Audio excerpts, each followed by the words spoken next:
analysts, friends, fans, and superstars. Welcome to Synchronicity Web TV. I am your host, Nadiya Shah, and this is your moment of synchronicity. Well, the person that I'm going to be celebrating with you today really needs no introduction. The great Rick Levine. I have been a huge Rick Levine fan for many, many years. Rick Levine was one of the very first, very important interviews that I did way back in almost 10 years ago now. So it is such a pleasure and a privilege to have Rick Levine back here again. And Rick is here because he's actually going to be speaking with the London School of Astrology and Synchronicity University first ever joint event, a celebration of astrologies that is going to take place over the Autumn Equinox weekend in 2021. Rick Levine, I love you. Thank you for being here. Well, thank you for having me here. And when you go on talking about the great Rick Levine, I think, oh, cool, someone else has my name. I know, but I'm so used to introducing you that way. I'm so used to thinking of you that way. When I do classes, sometimes students in the chat will say, oh, Rick Levine was saying this, and I will read out people's like chat while I'm teaching, and I'll be like, the great Rick Levine. I will interrupt my students to say, This may disappoint them. Another, in Ken Kesey's words, another bozo on the bus. It's just that I've been on the bus a little bit longer than some of the other folks, and so it's like, yeah, and I'm really thrilled to be a part of this conference. I'm so glad. Thank you so much for agreeing to be part of it. It is like this new endeavor, I know, for my school and for the London School of Astrology to get together like this. And I just think that, I mean, you just are magic. You know, I think you're magic. And so for you to come into this conference, I think is just so very special. So thank you so much for that. And I wanted to also add, because you just said you've been on the bus longer, Malcolm Gladwell, in his book Outliers, he says that anything you do for 10,000 hours, you are an expert at, like full stop. William Blake, 200 years prior to that, or actually about 160 years prior to that, wrote in his Marriage of Heaven and Hell, Proverbs from Hell, he wrote, if the fool would persist in his folly, he would become wise. I love that. I love that. So may I persist, universe. May I persist. I tell that to my students all the time. Just keep showing up. Yeah. You know, what can I do to become a better astrologer? Just keep showing up. Yeah, absolutely. Showing up, being open. I think that one lifetime isn't enough to know all there is to know in astrology. So you just kind of, if you're lucky, you get the chance to trust your intuition and see what excites you to learn and just keep going until, one day you realize that you kind of know what you're doing. Yeah. Or if you know you don't know what you're doing, you also know that no one else who says that they know what they are doing, none of them know either. Well, we hope so. In so many ways, so much is just being made up as we go along. However, in astrology, we have techniques, of course, and we have certain established archetypal understandings of energies. And you're just so good, Rick. I mean, come on, you got to take some credit for that too, because you know what you're talking about. I remember reading you years before I met you and just thinking, like, on the one hand, you've got that unique way of expressing yourself in writing that I think has reached so many people over the years. But then you just know your stuff too. So it's always a nice combination to find in a person. Well, thank you. And I would astrologically, for those people who care, I would credit that or blame it on my Gemini rising, and therefore my chart, my ascendant ruler is Mercury, and my Mercury is conjunct Mars, Venus, and the Sun in the 11th house.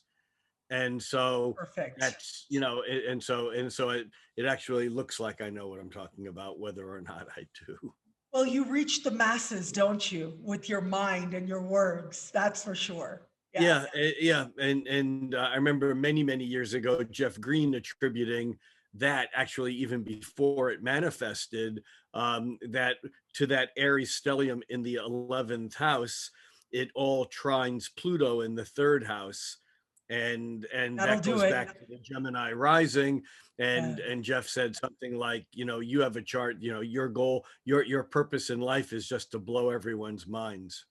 I love it. I love it. And you do that with your wisdom and with your sharing and on YouTube now, but I know for so many years in writing as well. Okay. And you do that when you speak. You do that when you teach, because I know that you are a prolific teacher at conferences all over the world for many, many years now. And so it is such a privilege to have you speaking at a celebration of astrologies with the London School of Astrology and Synchronicity University. And you're going to be speaking on Saturn. So what can people Wait, no, no, expect? no. I I'm going to be know, speaking on Earth. I'm going to be speaking about Saturn.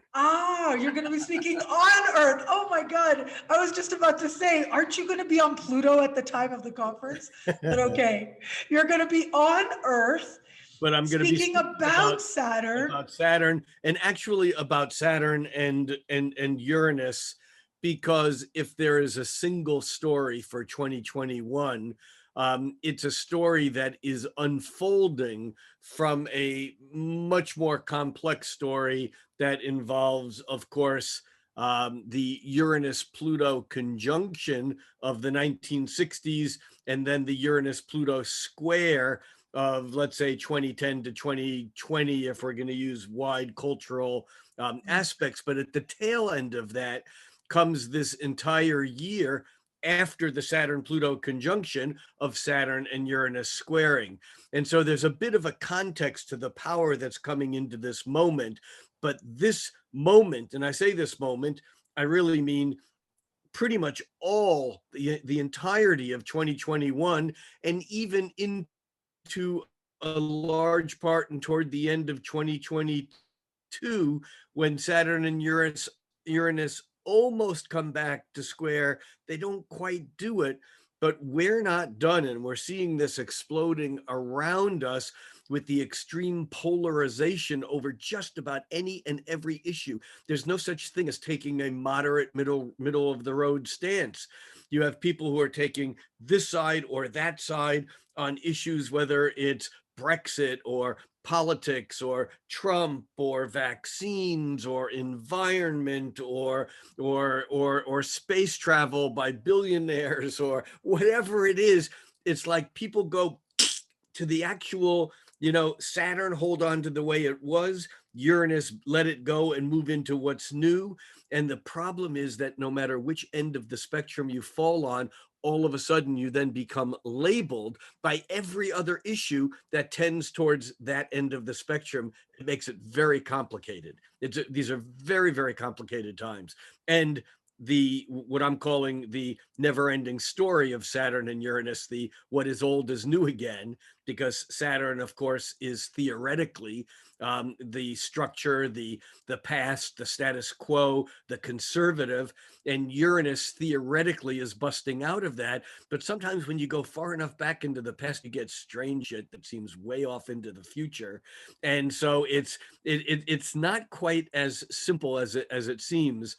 And this dance between Saturn and Uranus, it's like as the year continues to unfold, I'm just again and again and again astonished at how valid the archetypes of astrology are.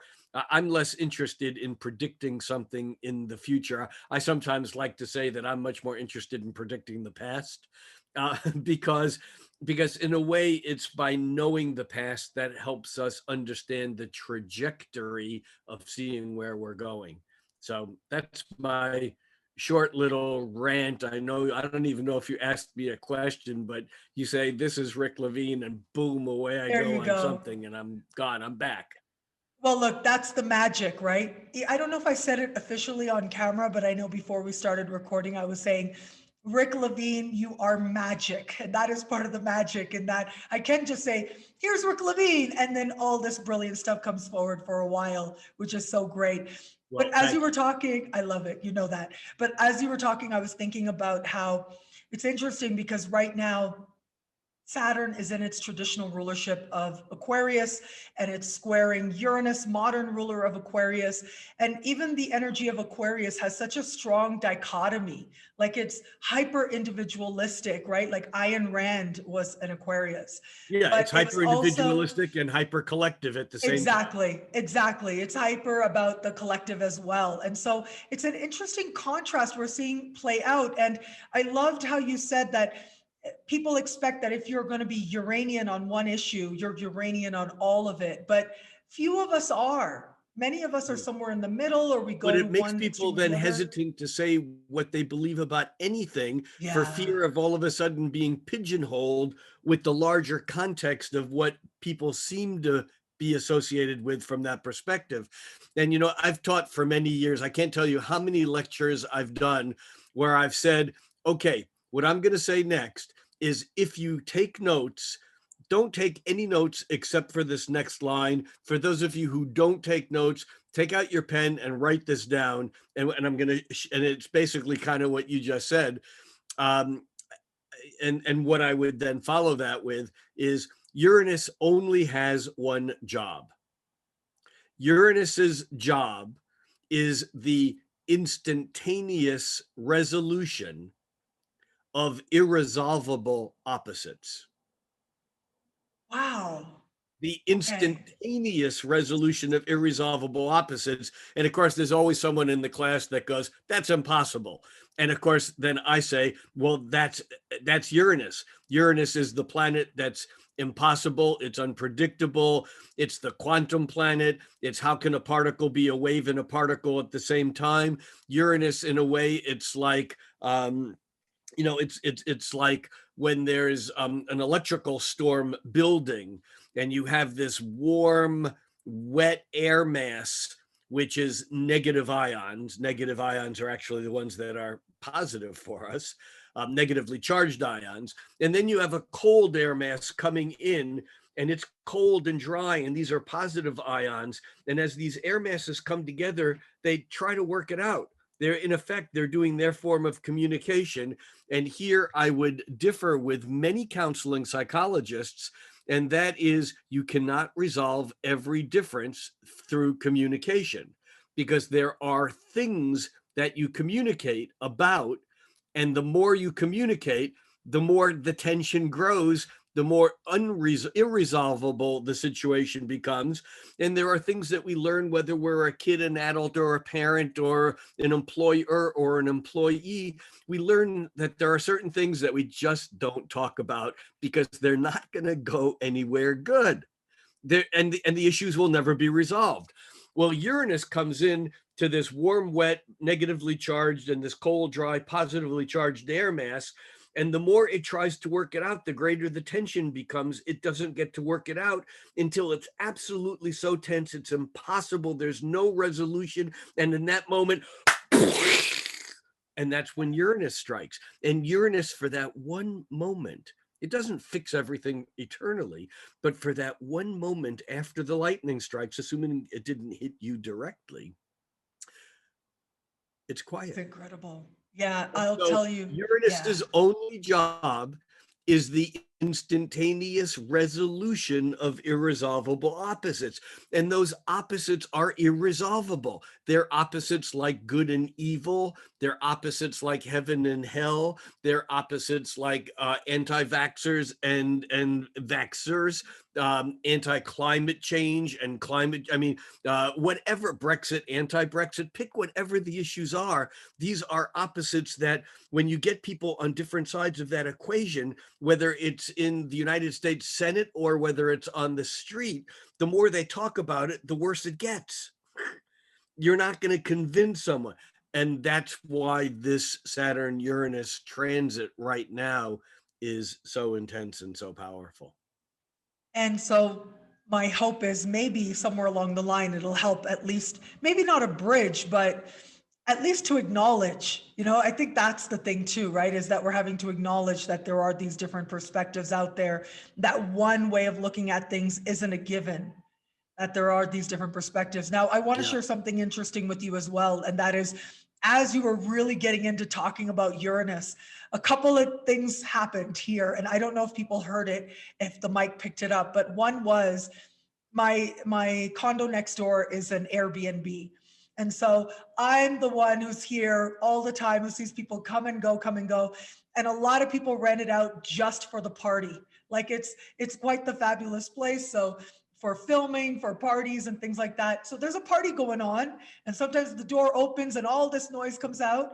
And right when you were getting going, there was all this noise coming out, and some kind of alarm or siren was going on as well outside. And I thought, oh my God, this is so Uranian, all of this to be happening right now. It's like Uranus saying, yeah, pay attention. Like, you don't have a choice. You're going to pay attention to me as Rick Levine is talking about me. You're going to pay attention. Yeah. Yeah. Well, Uranus is, again, I call it the quantum planet, but it's fabulously engaging when it comes to connecting things that shouldn't be connected, things that are infinitely far apart. In the quantum world, that's called non-locality. When two things infinitely far apart are still somehow connected, and Uranus comes crashing through in that moment.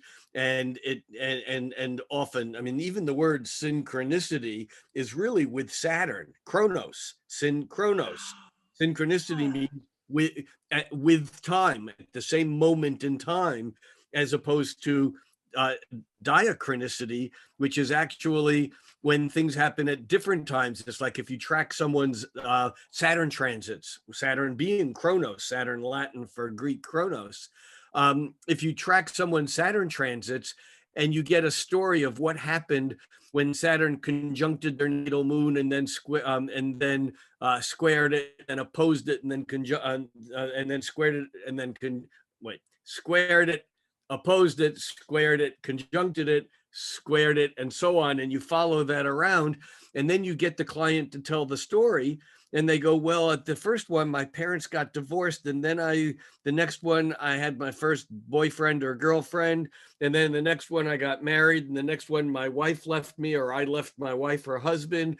And you realize that it's still only one story. And yet, rather than being synchronicity at the same moment in time, it's diachronicity. It's across time, but it's the same phenomenon of things being connected that from a causal perspective, we don't see how they should be connected. So brilliant. Rick Levine, one of my most favorite people, especially most favorite people in astrology, one of the most brilliant people in astrology, I have to say, in my humble opinion as well, the great Rick Levine. So Rick will be speaking at a celebration of astrologies with the London School of Astrology and Synchronicity University conference event, Autumn Equinox Weekend 2021. Link is in the description below, along with coupon codes, discount codes, all of that good stuff. You will find in the links in the description below or at synchronicityuniversity.com. And is there a link below that also leads us to that page? Sorry, is there a link below that leads us to that page that has all the secrets of the universe finally revealed?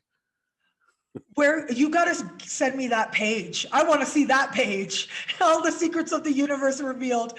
Isn't it a constant unfolding, the secrets of the universe, don't you think? Or maybe the more we know, the more we realize how much will remain a secret. Yeah, and they're not secret. Yeah, they're not secret. Yeah. They're blunt. Well, they're not secret, but they're all. The more we know, the more there is just out of reach of knowing.